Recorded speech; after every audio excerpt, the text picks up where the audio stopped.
So I just spoke to Kamaru Usman, and what an odd spot he's found himself in. And this sport of MMA, it's a wheel. It just keeps going around, and you keep seeing the same things over and over again. But that doesn't change the uniqueness to the situation when it's you. So, Buckley. It turns out Buckley's a really cool guy.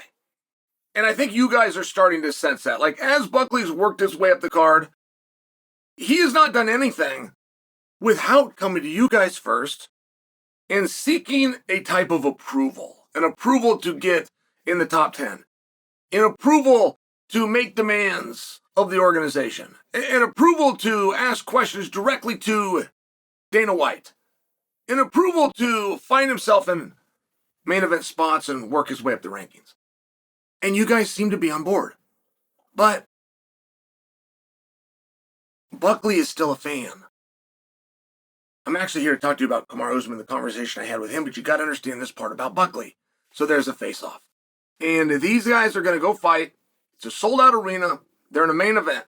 Sports Center, a little fun fact for you, Sports Center has already said that they're going to break into Sports Center, which is what they only do with huge news. They've already stated, we are going to break into Sports Center to bring you the result of the Buckley-Kamaru Usman fight.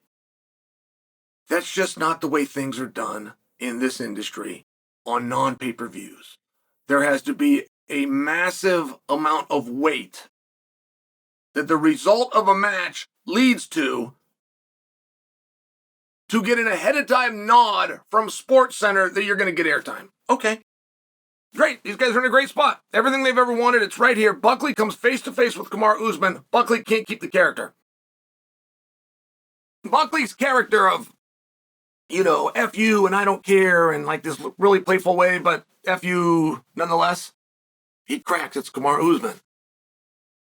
Kamaru Usman has done everything multiple times over that Buckley would like to do once. So you're essentially face to face with your hero. And Buckley cracked. And Buckley started smiling. And Buckley hugged him. And Buckley was even like, oh my gosh, it's Kamaru Usman. Somebody give me a pen. Let me get an autograph. I thought it was very playful. I thought it was very organic.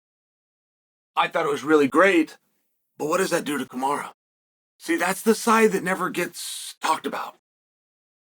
It's always one of these things like, can Buckley overcome? What a cool thing for Buckley. How is Buckley going to deal with? Okay, great, but it's also true for Kamaru Usman. Do you know how hard it is to whip somebody's ass when you know that guy looks up to you? It's a big deal. It's hard to get going. It'll cost you a round. It'll cost you 2 rounds before you finally realize this is an opponent. The same thing right now is going down in amateur wrestling. PJ Duke versus Yanni. And I'm just sharing for you, like, PJ's getting into the NCAA. Yanni won that son of a bitch 4 times. It's one of these hard spots. They're both from the East Coast. Their dads know each other. I mean, it's just one of these hard spots. So Kamaru Usman versus Joaquin Buckley. So I asked Kamaru about that. What's that going to be like?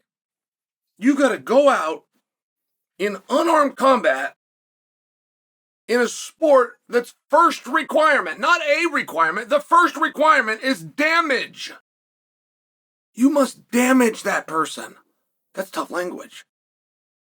How do you damage someone? Even knowing he's coming to damage you, how do you damage someone that you know in your heart was inspired by you? And Kamaru said, it's a problem. He said, I think of it all the time, and it's the number one thing that I think about. And he asked me. I had cornered Colby Covington. Colby's last fight was against Buckley. And as we're leaving the cage, the very first person I lock eyes with is Kamaru Usman, who's in the very front row. And it was one of those nights where you knew right there in the moment whether Kamaru Usman and Colby are mortal enemies or not. You still knew in that moment Colby was handed a tag, and it was going to be Kamaru versus Buckley. It was one of those that you could just feel. There's no other reason to have Kamaru Usman in the very front row other than to make the tag. So I answered his question. I said, well, we were very respectful and aware of Buckley's wrestling and his explosiveness. What surprised us was his jab. He was just good at, he would just touch. He would just reach out there and touch. And pretty soon he touched Colby enough times that you get a cut. You just keep touching that cut. That cut turns into all of a sudden Colby can't see out of his eye and he just keeps touching the cut. And I brought that to Kamaru's attention. And Kamaru said, yeah, I noticed that. But it still brings me back to my original point. Kamaru, are you going to be able to hurt this guy? Not do you have the skills to hurt this guy. Kamaru Usman's one of the great welterweights ever. Kamaru Usman is the only welterweight that you could argue was better than George St. Pierre and not lose credibility. You're not going to win that argument, but you could make the argument. And I'm just sharing for you that he had a real concern, but he also had his wits about what this moment calls for. And he said, yes, I'm going to be able to hurt that guy. I'm going to be able to overlook that this is somebody who admired me or still does admire me, and I'm going to remind him as to why he looked up to me in the first place. Easier said than done. But I think it is very powerful.